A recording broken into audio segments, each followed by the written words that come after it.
What's up, guys? We're back. Another issue of Recovery Today magazine. Today I am with Brendan Holt, man.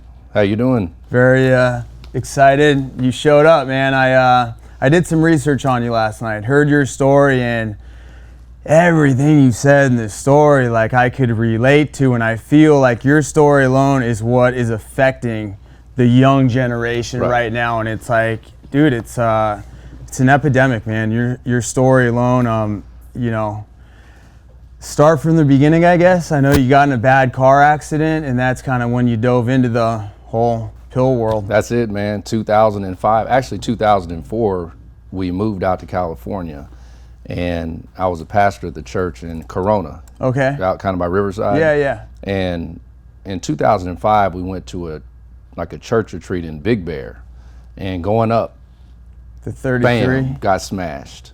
And when I got in this car accident, I ended up having to have a back surgery, first major surgery. And then from that day, that 5-hour surgery, my life has never been the same. So I had the surgery, woke up, nurse said, "Mr. Holt, are you in pain?" I said, "I'm in a lot of pain." And she said, "Well, hit the pump." I said, "Okay." So I hit the pump. And when I hit it, Colin, it's like my whole world changed. I was not the same. And I said, "What is that stuff, ma'am?" And she said, "That's a morphine pump." I said, "Can I get some more of that?" She said, "Just hit the pump." So I was hitting it like every 30 seconds. Exactly. But I wasn't feeling anything. So she said, it only works every 4 to 6 hours. But that was the day that the addiction began with the painkillers. You like that rush, and like it just feels something comes over you, and Man, that's that high, it was a euphoric high. And that's what opiate does. It blocks the pain cells, and it tells your brain that you've received this reward. And so when I felt that euphoria, I've never felt anything like that before. And once I felt it, I knew, okay, I needed to get some more of that stuff. It's funny, like there's some people that hate that feeling. They want to get off it right away, but like as addicts, like same thing. That's you right. know, just be hitting that button as much as you, and then your body slowly comes addicted to that stuff, where it just picks up and picks up. Where did it pick up for you? How long were you in the hospital? Good question. So people use for 4 reasons. And the first reason is out of curiosity. And so when I was in the bed, she said, "Hit the pump." It was curious for me. And then once we are curious, then we go to using to feel good. And that's the euphoria. So now I was feeling good, and that old saying, what goes up must come down. Yeah. So when I was feeling high and euphoric and I came back down, that's when I needed number 3, which means to feel better, which is to numb the pain or to numb my situation or whatever the case Exactly. is. And then the 4th reason is to do better, and that's to performance enhancement. So I didn't know in the hospital that I was hooked, because I was still dealing with the physiological effect to treat the pain. Exactly. But once that physiological effect left, and then all of a sudden my psychological withdrawal started kicking in. And when I didn't have the medication, I started sweating all over, cramps, withdrawals, nauseated, agitated. The first part of that, did you realize that was me coming off, or you didn't know what that was? I had no idea. They don't tell you about that either. Doctors don't tell you, No. but they'll give you more pills. They'll never tell you, like when you get off this stuff. And then on top of your injury, you feel like, you can be taking pills. The doctor's telling me to take the pills. So you don't really feel like it's an issue. And we justify the prescription medication 100%. because we have scripts. And every 4 to 6 hours, 1 to 2 as needed. But what happens is you take that 1 to 2 as needed, and you start wanting that euphoric feeling again. 1 to 2 turns to 3 to 4, 4 to 5, 5 to 6. Before you know it, you're taking 15, 20 pills. I heard one lady one time said she takes 75 painkillers at one time, chews them up, swallows them like candy. Yeah. That's heavy. That's crazy, man. That's crazy. But the point is, I didn't really realize that I was addicted until my body started kicking real hard. And then I said, man, I got to get some more of this How stuff. far past your back surgery is this? Is this right out of the hospital, or are you healed up? And for some people, maybe they would have weaned off, I want to get off this stuff, or was your injuries starting to be normal again? Day you one, were just taking the pills? Yeah, day one when I took it, I said, man, I like this feeling. Yeah. This is cool. But Yeah. to answer your question, I would say about 2 to 3 months. Okay. Because the pain was really gone after month number 2, going into month number 3. But mentally, I still wanted that same euphoric feeling. And that's what happens. We have these surgeries, medical procedures, and the pain is treated through medication. But what happens is once the pain has subsided, we're already hooked physiologically and psychologically.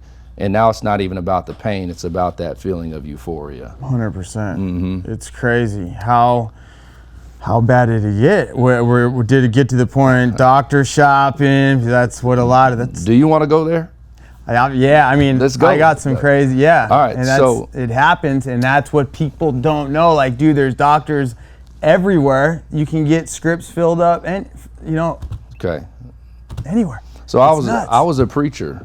Okay. And I was the man. I was 24, 25 years old, Southern California, preached every Sunday, but I was hooked on these pills. And I would take these pills before I got to worship. I take them at church. I take them before I would preach. And I always share with people that are listening that I was so hooked that I would keep a cup of liquid codeine laced with grape juice and codeine in the podium, so that while I was up there speaking and I felt myself kicking, I would take a sip to level out, because I was at a place where I needed the pills to function. I wasn't trying to get high, I was just trying to function, to keep myself from having slurred speech, sweating a lot, and so forth. But so I was preaching, I was teaching people, I was counseling, and my life had become very chaotic. I was erratic, I was out of control. Everything around me started falling apart, but I couldn't see it. I couldn't see it. The old saying that we use is, when you think you're looking good, you're really looking bad. So I thought I was functioning, in different environments, but they were seeing something totally different. Did you ever get down, knowing that you're up there preaching while you're like under the influence? Did that ever come into your head and kind of bring you down? Because I know, and what is sad is, like, I know that feeling. So many people watching know that feeling. You're not doing it to get high and to like go party. You're doing it just to feel normal. Those withdrawals, I mean, I'd rather get shot in the leg than have to go through that again, and it's sad, because that's why addiction is so gnarly. And why go through all that pain when you can just take another quick pill and you feel 100% normal, That's right. And as young professionals at the time I was 25. So we have pride, man. We have a reputation. We want to make sure that we are on point when we're in public. But behind the scenes, we suffer with a lot of depression. I suffered with approval disorder. I wanted people to approve of me. Yes. So the reason why I kept it and I didn't disclose it is because I didn't want to lose my career. I didn't want to lose my reputation. So I kind of kept it to myself, which is what so many people do. There's so many celebrities. You don't want to say you're addicted to drugs. No, you don't want to say that, because there's a stigma that comes with it. And everybody's addicted to something. It may not be opiates, it may not be stimulants, but everybody struggles with something. Everybody, and I get into it, social media, right? Right. You look at social media, everybody's got a perfect life, man. And people like strive for that, but people aren't gonna go and post when they're depressed, when they're down. Dude, I was crying 3 nights ago. My life is great, just like depression, dude, like all this stuff. But I'm not gonna post that, So it's like everybody's got issues and everybody's deals with addiction in some sort in their family, but it's hard to come out and talk about that stuff. And a doctor shopping, we talked about that. It got so bad that I got red flagged, because I had a surgery when I was in 8th grade. I got hit with a baseball, and so I had a root canal, and I had like a little foreign object that was permanently put in my tooth. So I would use that at different dentist offices. Hey, I got a tooth, my tooth is hurting, can I get a 30-day script? And once that ran cold, then I would go to the emergency room. Never forget, man, I spent $1,500 one time just to get a 30-day prescription, and the 30-day prescription was gone in 5 to 6 days. Yeah. That's how bad it got. And that's what we do. Addiction, it means do anything. You use despite the consequences. consequences, result of an action. So no matter what the result is, when you need that drug to function, you don't care if you lose your family, your job, your career, your integrity. None of that stuff matters because you need it to function. It's disgusting. It's disgusting. And people from the outside world, when they don't know much about addiction, they don't get it. But like, that's why hearing your story, like, so many people out here know that feeling, man. And that's why it's so cool to have you in this chair and everybody else that sits in these chairs of overcoming that and being able to wake up feeling a million times better than what that one pill gave you from the first time. Mm-hmm. When did you get called out? Were you up preaching and someone's like, why is he sweating so much? Addiction. How'd you get caught? You know, I was functioning for a long time, mm-hmm. I thought. But you know, a lot of people, Colin, won't say something to you, especially if it doesn't benefit. If they say something to you and it runs the risk of breaking rapport or losing relationship, they just keep it to themselves. Exactly. So, you know, I was sweating a lot. I was agitated. Of course, family left. Today, family and I are not together anymore.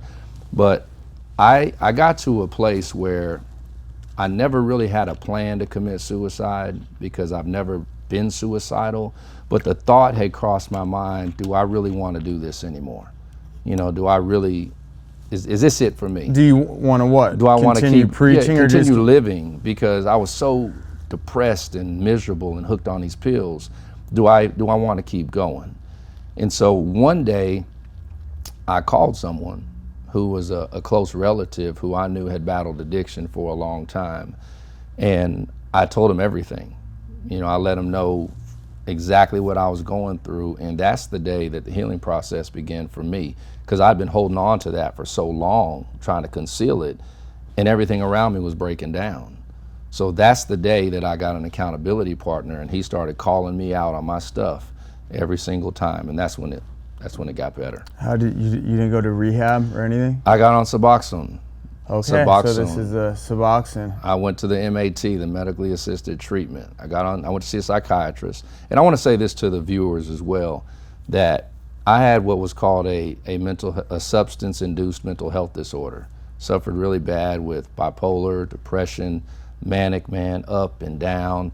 One day I'm cool, the next day I'm not. Yeah. And I really didn't know how to handle that, so I started taking some medication that I used to be ashamed of. But now I'm okay with telling people that, because I encourage people, go get help in whatever way you can, because we don't get another do-over at life. This is it.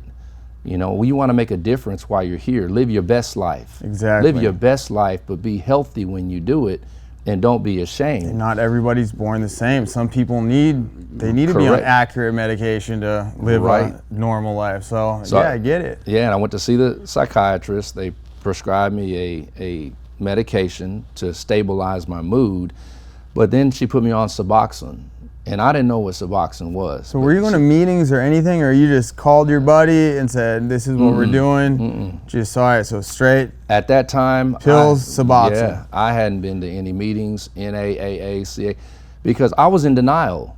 Colin, I was in denial, man. I had a prescription. I've never, and I don't say this being better than, because we're all on the same level, but I've never had crack, I've never had meth, I've never smoked marijuana.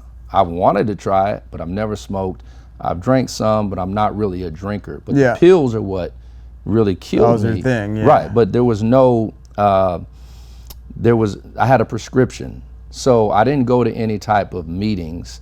It was when I went to see the psychiatrist that she prescribed the Suboxone. Okay. And then when I got on that Suboxone, immediately, I had no desire to take pills, but I had the desire to take that Suboxone again. You felt level, because that's what they do. You feel level, you feel great again. Really what you feel like when you're 100% sober, but it's still that Band-Aid. You put a Band-Aid over the opiate problem, and now, and that happens all the time, man. Every single person I talk to, dude, I'm off drugs, now I'm on Suboxone, I can't get off them, dude. It's crazy, man. And the sick part, the same people that made Suboxone are the same people that made the Oxycontin. Like, it's a twisted deal, dude. Yeah. How did you get off Suboxone? That's a good question.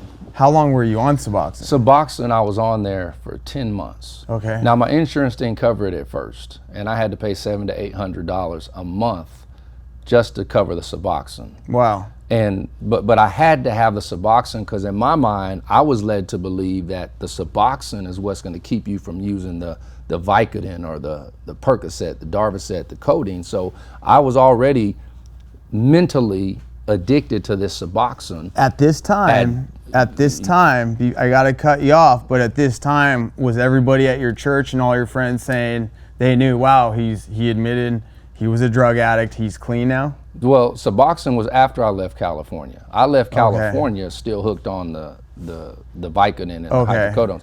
So when I was on the Suboxone, I was actually telling my family that I'm better now. Okay. But I noticed that I went to the emergency room at least 4 times on the Suboxone because I felt real sick and I didn't know where it was coming from, and I didn't really realize the severity of how people get addicted to this Suboxone. And so you asked me how I got off of it. It was harder to get off of that than it was the Vicodin and the your regular opiates. So I cut it cold turkey, which was a very stupid thing to do. Yeah. I should have, tapered it down, but I said to myself, I'm gonna stop this. I didn't know at the time that I could be dead right now, because it was like you're living in hell, man. The withdrawals from stopping that, I mean, I didn't want to be bothered. Don't come near me. Exactly. Stay away from me. If you come around me, it's gonna be a situation. So stay away. It's the worst. It's the worst, man. I went to all the health food stores, got all the herbs, the pills, just trying to find some relief. Why didn't you try and wean yourself down? Well, I didn't know. Like I had no knowledge of treatment and So how long did that take? That took me at least 6 months. 6 months? At least. 6 months to feel better again? The physiological effects, 3 to 4 months. And I know, detox, it can take anywhere from 3 to 7 days, but the physiological effects took me 3 to 4 months. And man, when I was sleeping at night, it felt like needles were pricking me. I had insomnia, I was shaking, I was sweating, couldn't fall asleep until it was time to get up to go to work the next day. And I got hooked on over-the-counter medication when I was trying to come off the Suboxone. Because when I was coming off the Suboxone, I could not sleep. So then I started taking Advil PM and then Alka-Seltzer PM to compensate, to try to get a few hours of sleep, Vicious bro. cycle, man. I'm telling you, man, and the next day I was cycle. groggy, I was all messed up. And so the Suboxone, once I kind of kicked it physically, mentally it was still inside of me, that I can always go there if I need to. Yeah. But you know what? The further away I got, the stronger I got, the healthier I got. Because I made a commitment when I stopped the Suboxone. I said I will never put this type of substance in my mouth again. And it's been 11 years today. That's huge, man. Yeah. Congrats.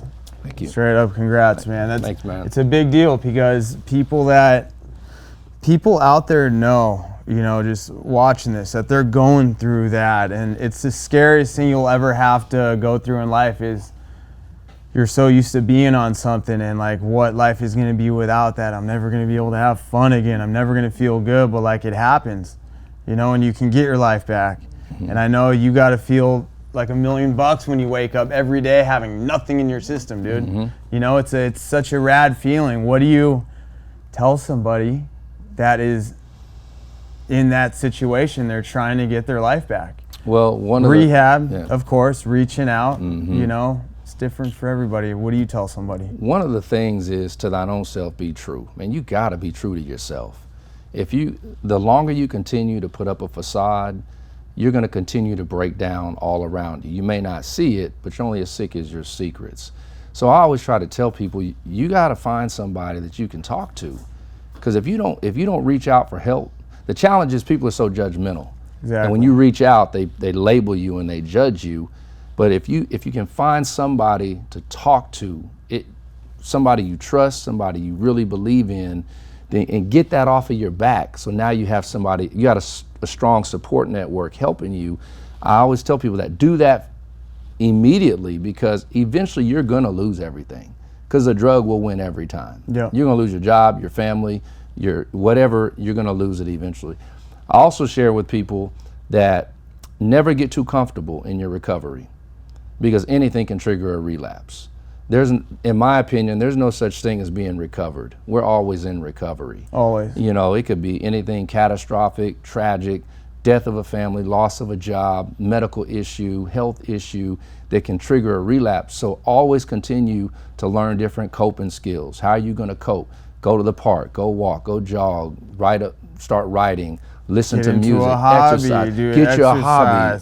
I saw your gym downstairs. That's not my gym, but like for me, running, I got addicted to running after rehab, and that's helped me. You got to find something. And just something that you're passionate about to always move forward. What did you do, and what are you doing now in your recovery to be 11 years sober? That's a huge milestone. What did you do for your recovery to make it to where you're at right now? Well, it has humbled me.